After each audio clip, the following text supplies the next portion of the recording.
बिस्मिल्लाहिर्रहमानिर्रहीम अस्सलामु अलैकुम वरहमतुल्लाहि वबरकातुहू। आज 12 दिसंबर 2025 है और आज दिन है जुमअतुल मुबारक का। आज की ताज़ा तरीन बड़ी खबरों से इस व्लॉग का आगाज करेंगे। सबसे पहले आज की हेडलाइंस आपके सामने रखेंगे। गजा क्यों तबाह किया, इसराइल गजा की तामीर के लिए अरबों डॉलर अदा करो, एक बड़ा फैसला इंकिशाफ सामने आ रहा है।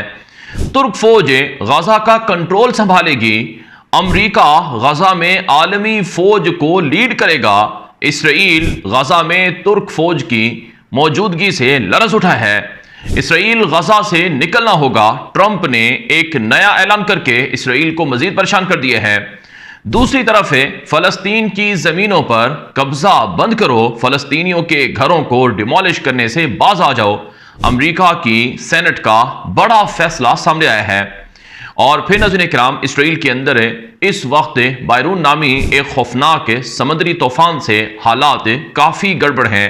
नेतन्याहू को सजा दी जाए, इसराइल की आवाम ने बड़ा ऐलान कर दिया है। और फ़लस्तीन की ज़मीनों में वेस्ट बैंक के इलाकों में मज़ीद इसराइली आबादकारी की भी मुखालफत की जा रही है। यह हेडलाइंस हैं, इनकी तफसीलात और डिटेल्स आपके सामने आ रही हैं। इससे पहले कि मैं खबरों का आगाज़ करूँ, बाकायदा आपसे गुजारिश है, अगर आप इस चैनल पर नए हैं तो लाजमी सब्सक्राइब कर लें ताकि आपको हमारी तमाम खबरें मिलती रहें, जिससे आपका ताल्लुक हमारे साथ मजबूती से जुड़ा रहेगा। आगाज़ करेंगे आज की सबसे बड़ी खबर इस वक्त मेरे सामने है कि गजा की डिस्ट्रक्शन और गजा की रीबिल्डिंग में इसराइल को जिम्मेदार और कसूरवार ठहराया जा रहा है। चुनाचे इसराइली अखबार है अबरानी ज़बान का वाई नेट के नाम से, जिसके अंदर यह बात कही गई है कि Israel agrees to fund Gaza reconstruction for time being at US demand, कि अमेरिका ने इसराइल को कहा है कि चूंकि तुमने गजा को तबाह किया है, गजा में तुम्हारा सारा मलबा दूसरा नहीं उठा सकते हैं। कतर इससे पहले कह चुका है कि तबाह गजा को किसी और ने किया और पैसे हम दें तामीर के लिए, ऐसा नहीं हो सकता है। जिसने तबाह किया है, जिसने गजा का नुकसान किया है, वही पैसे दे, वही उसको तामीर करे। हम एक चेक लिख कर नहीं देख सकते हैं कि गजा की रीबिल्डिंग का सारा खर्चा हम दें। चुनाचे अब अमेरिका ने जो मंसूबे बनाए हैं उसमें इसराइल से पैसे लिए जाएंगे, इसराइल से मुआवजा या हर्जाना लिया जाएगा। याद रहे, गजा की तामीर नौ पर 70 अरब डॉलर से 200 अरब डॉलर तक का खर्चा आएगा। यह अक़वाम मुत्तहिदा का एस्टिमेट है और अंदाज़ा है, वरना असल जो फिगर्स हैं वो इससे भी कहीं ज़ायद के हैं, यानी 70 अरब डॉलर से ज़ायद का खर्चा आएगा। अब इसराइल कितने पैसे देगा? बाज़ माहिरीन और रिपोर्ट्स और ज़राए बताते हैं कि कम से कम 10 अरब डॉलर और ज़्यादा से ज़्यादा 50 अरब डॉलर तक का भी मुआवजा मुतालबा किया जा सकता है। बहरहाल अभी तक तो गजा का फ़ेज़ 2 शुरू नहीं हुआ है, जिसके लिए इसराइल मुख्तलिफ तरह के मंसूबे और मुख्तलिफ तरह की चीज़ें कर रहा है।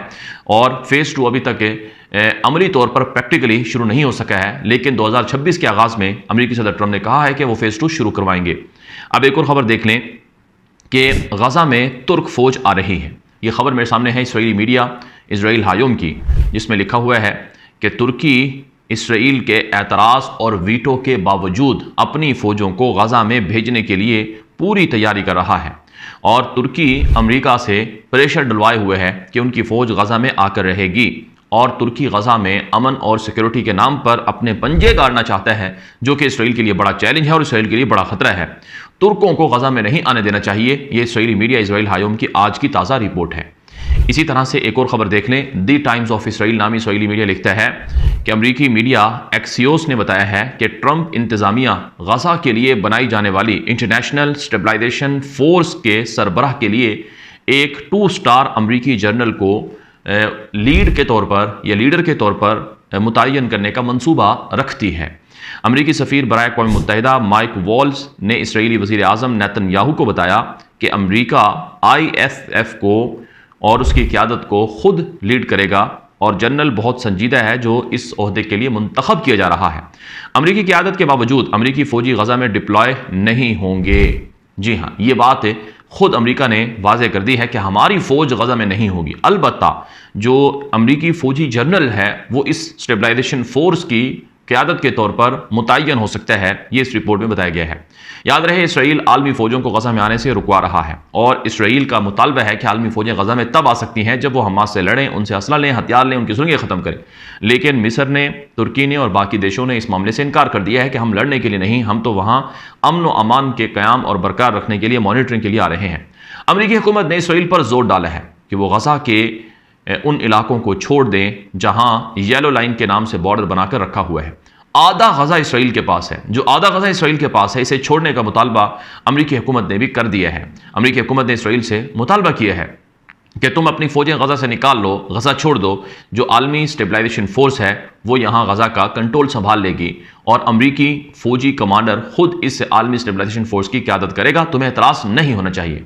लेकिन नाज़रीन किराम, इसराइल गज़ा के अंदर बाकायदा जो लंबे अरसे तक की कंट्रोल या मंसूबे रखता है। चुनांचे ये खबर देख लें आप, द टाइम्स ऑफ इसराइल में एक रिपोर्ट छपती है कि इसराइली वज़रा की जानिब से गज़ा की साबिका यहूदी सेटलमेंट में एक तकरीब सजाने की इजाज़त मांगी गई है। इसराइली वज़रा के ग्रुप ने वजारत दिफा से मुतालबा किया है कि हनुका के मौके पर, यह हनुका इसराइल की एक मजहबी तकरीब होती है, इस मौके पर इसराइली परचम लहराने की गज़ा के अंदर साबका आबादकारी के इलाकों में इजाज़त दी जाए। इस दरख्वास्त को हुकूमत के इत्तेहादी जमात, लिकोड और दाएं बाजू की प्रो सेटलमेंट तहरीकों की हिमायत हासिल है। मकसद फ़ख्र से साबित करना है कि गज़ा इसराइल का हिस्सा है। ये मुतालबा हसास सियासी माहौल में सामने आया जबकि गज़ा का मुस्तक़बिल बैनुल अक़वामी फ़ोर्स और इसराइली फ़ौज का कंट्रोल अभी ज़ेर बहस है। यानी आप तसव्वुर करें, इसराइल गज़ा के अंदर अपने झंडे लहराना चाहता है, वहाँ सेटलमेंट्स के नाम से दुनिया के सामने ऐलान करना चाहता है कि हमारी जगह हैं, हम यहाँ से नहीं निकलेंगे। लेकिन अमरीकी हुकूमत ये कहती है कि इसराइल को गज़ा छोड़ना चाहिए। एक और बड़ी खबर जो आज की सबसे बड़ी खबर है वो ये है कि अमरीकी सफ़ीर जो इसराइल के अंदर है, जिसका नाम है माइक हकाबी, उसने द यरूशलेम पोस्ट के साथ एक इंटरव्यू में बात कही है कि इसराइल पर यह इल्ज़ाम लगाना कि इसराइल ने गज़ा में नस्लकुशी की है, ये बेबुनियाद बात है। इसराइल ने कोई नस्लकुशी नहीं की है और इसराइल को अमेरिका के अंदरूनी मामला जैसे कि एप्स्टाइन फाइल से जोड़ा जाता है, जैसा कि चार्ली क्रिक के कत्ल से जोड़ा जाता है, ये भी गलत है। इसराइल में जो अमरीकी सफ़ीर है माइक हकाबी, ये खुद एक कट्टर किस्म का यहूदी है, इसने कहा कि कतर पर जो हमला था वो इसराइल ने जानबूझकर नहीं किया। वो तो इसराइल ने एक मिसाइल छोड़ा था ताकि एक मतलूबा शख्स को जाकर वो हिट करे, लेकिन वो मिसाइल जाकर मतलूबा शख्स को लगने की बजाय आसपास के लोगों को जाकर भी टकरा गया, जिसकी वजह से नुकसान हुआ। यानी आप तसव्वुर करें, अमरीकी सफ़ीर वो इसराइल को इतना डिफेंड कर रहा है कि लगता है कि वो इसराइल का सफ़ीर है, अमेरिका का सफ़ीर नहीं है। एक और बड़ी खबर है जो इंतहाई अहम है और वो ये है कि इसराइली अखबार द टाइम्स ऑफ इसराइल में एक रिपोर्ट छपती है और इस रिपोर्ट में क्लेम किया जाता है कि 6 इसराइली यरगमाली जो 8 महीने पहले गज़ा के अंदर जिंदा थे और जो मारे गए, उनकी फोटेज बरामद हुई है। ये द टाइम्स ऑफ इसराइल की तफसीली रिपोर्ट में बताया गया है कि IDF ने गज़ा की एक सुरंग से 6 इसराइली यरगमालियों की जो फोटेजेस हैं, वीडियोज़ हैं, वो बरामद की हैं। वीडियोज़ में यरगमालियों को हनुका के चिराग जलाते, गाना गाते, खेलते खेलते लतीफ़े करते देखा गया, लेकिन सब कुछ जबरी और स्टेज्ड और खौफजदा माहौल में था। ये वीडियो कब्ज़े के 80 दिन बाद की थी, यानी 8 माह कबल जब इन 6 लोगों को जो अगस्त के अंदर 2024 में एक सुरंग के अंदर गोलियों से मारे गए थे।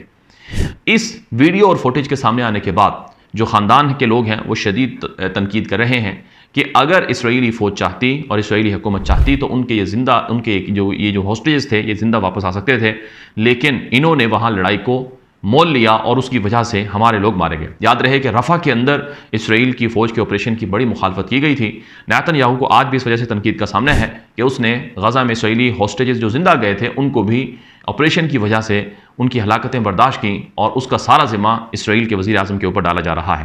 बहरहाल नाज़रीन का आज की एक और बड़ी खबर इस वक्त मेरे सामने है और ये खबर बड़ी अहम है कि इसराइली वज़ीर आज़म नेतन्याहू को माफ़ ना किया जाए और उसे सज़ा दी जाए और उसे ओहदे से हटाया जाए। द यरूशलेम पोस्ट नामी इसराइल का मशहूर तरीन मीडिया नेटवर्क है, ग्रुप है, जिसने कहा कि majority of Israelis oppose granting Netanyahu pardon, के अक्सरियत इसराइल की आबादी समझती है कि नेतन्याहू को माफ़ी नहीं मिलनी चाहिए, करप्शन बदनवानी के केसेस में उसे सज़ा होनी चाहिए, क्योंकि नेतन्याहू की हुकूमत एक करप्ट हुकूमत है, एक बदउनवान हुकूमत है, इसे ओहदे से हटा देना चाहिए।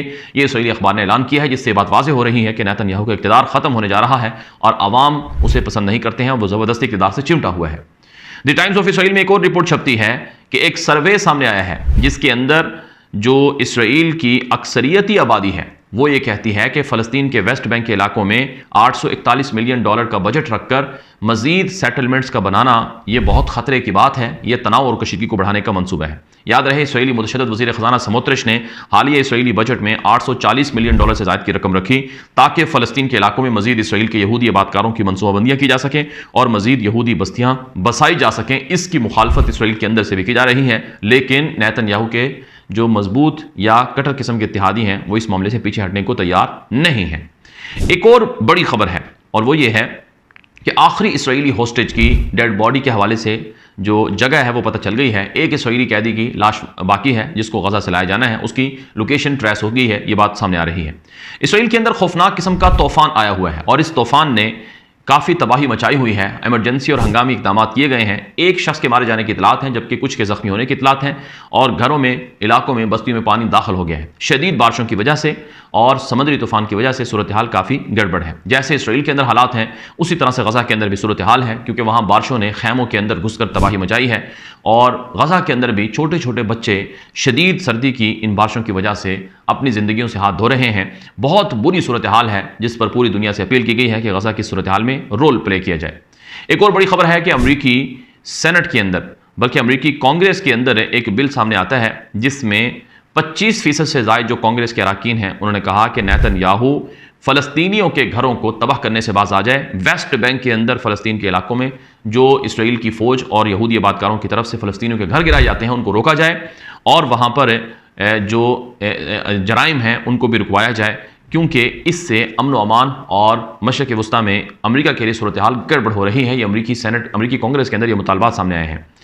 एक और बड़ी खबर है कि इसराइल की तरफ से क्लेम किया गया है कि गजा में 257 से ज़ायद जो जर्नलिस्ट और सहाफ़ी मारे गए उनमें से 60% से ज़ायद का ताल्लुक दहशतगर्द तंजीमों से था। लेकिन नाज़रीन किराम, अगर 60% का ताल्लुक था तो क्या 40% से ज़ायद जो मजीद जिनका ताल्लुक नहीं था, क्या उन्हें इस वजह से मार दिया गया कि वो गजा के अंदर जराइम को और मुख्तलिफ तरह के मसाइल को बयान कर रहे थे? तो आलमी सतह पर इसराइल को गजा में सहाफ़ियों के खिलाफ हमलों की वजह से जिम्मेदार समझा जा रहा है। अक़वाम मुत्तहिदा के सेक्रेटरी जनरल एंटोनियो गुतरश ने भी इस हवाले से कुछ दिन पहले अपने एक्स अकाउंट पर पोस्ट करके कहा था कि इसराइल गजा में सहाफ़ियों को क्यों मार रही है। दूसरी तरफ सुनिए क्या, एक और बड़ी खबर है कि अंदरूनी तौर पर इसराइल में शदीद इख्तलाफात हैं और अंदरूनी तौर पर इसराइल में शदीद लड़ाई और मुख्तलिफ तरह के मामला देखे जा रहे हैं। जो मजहबी एक रिलीजियस ज़ायनिस्ट पार्टीज़ थी उनके दरमियान भी तकसीम हो चुकी है। इसराइली मीडिया ये क्लेम कर रहा है। अब तक के लिए इतना ही, मज़ीद तफसीलात आती रहेंगी। इजाज़त दीजिए। अस्सलामु अलैकुम रहमतुल्लाहि व बरकातुहू।